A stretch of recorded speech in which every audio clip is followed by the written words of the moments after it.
Hello. सबसे पहले वाणिज्य विषय के सभी छात्रों को मेरा प्रणाम। तो देखिए, आज की यह कक्षा मैं आपके लिए ही लेके आया हूँ। आज की इस कक्षा में हम वाणिज्य विषय में शुरू से कार्य करेंगे।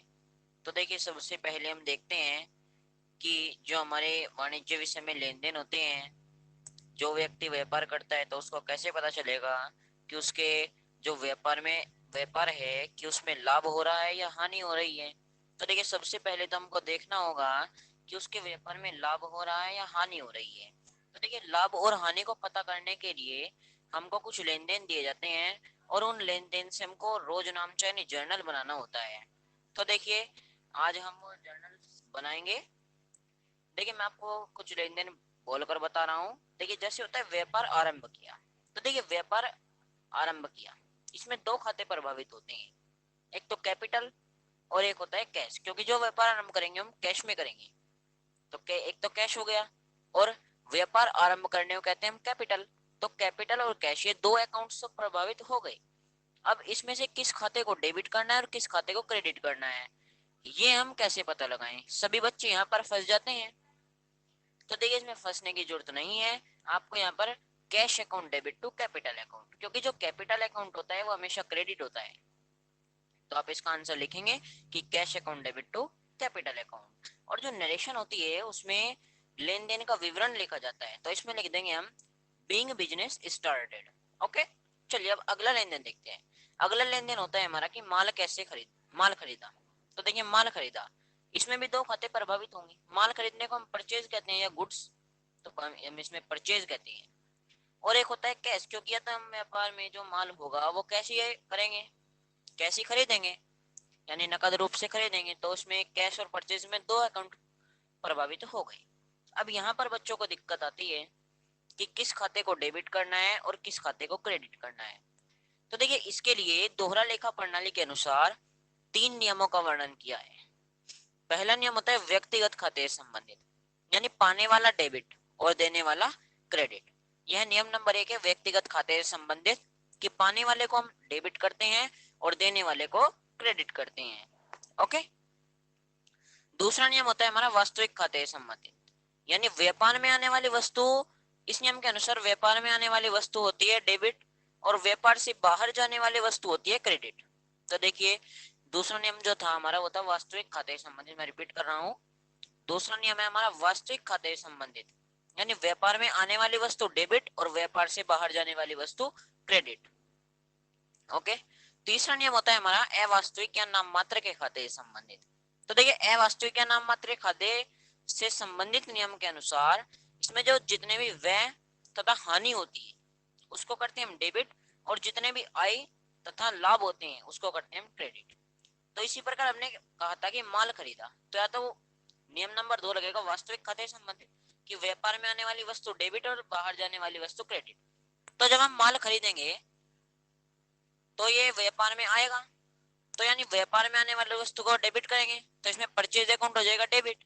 तो लेन देन जो इसका बनेगा वो जाएगा purchase account debit to cash account. Okay. Narration आ जाएगी इसकी बीइंग गुड्स परचेज। ठीक है, यदि किसी को कोई प्रॉब्लम है तो चैट के माध्यम से बता सकता है। ओके, चलिए अब इसमें जो हमारा अगला लेन देन दिया जाता है वो देते हैं हमको कि माल बेचा। इसमें माल बेचने को हम सेल कहते हैं। और कैश, तो दो खाते प्रभावित हुए कि सेल और कैश। तो अब देखिए, सेल और कैश तो हमारे प्रभावित हो गए। अब इसके बाद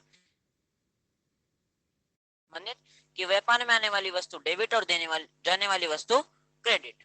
तो ये तो व्यापार से बाहर जाएगा जब हम माल बेचेंगे, तो सेल तो ऑलरेडी क्रेडिट हो जाएगा, तो cash account debit to sales account बन जाएगा। और जो नरेशन हो जाएगी वो हो जाएगी बीइंग गुड्स सोल्ड। ओके।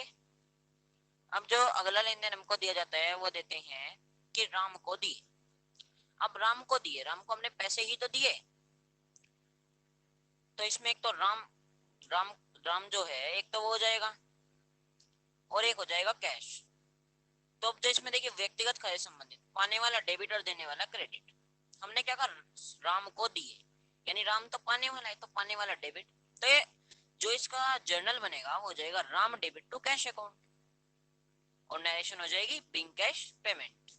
इसी प्रकार हमारा लेन देन आ सकता है कि राम से प्राप्त, तो इसका उल्टा हो जाएगा cash account debit to Ram, क्योंकि अब तो हम है पाने वाले और वो है देने वाला राम, तो देने वाले को क्रेडिट करते हैं, तो cash account debit to Ram हो जाएगा।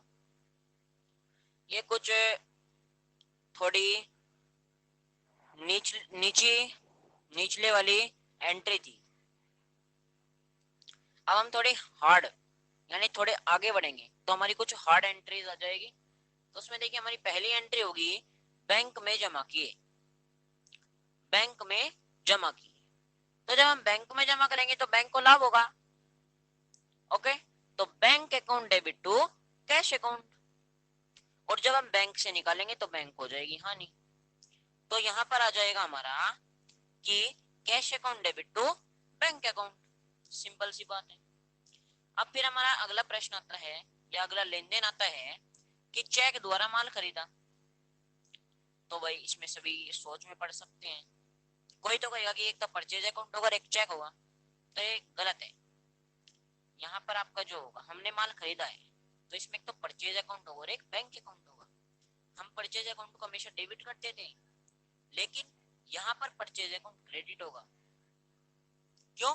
क्योंकि हमने माल जो है वो चेक द्वारा खरीदा है, और चेक हमें पता नहीं कि उन्होंने जिससे हमने माल खरीदा है और हमने उसको भुगतान में चेक दिया, तो हमको पता नहीं है कि उन्होंने चेक को बैंक में जमा किया है या नहीं किया है।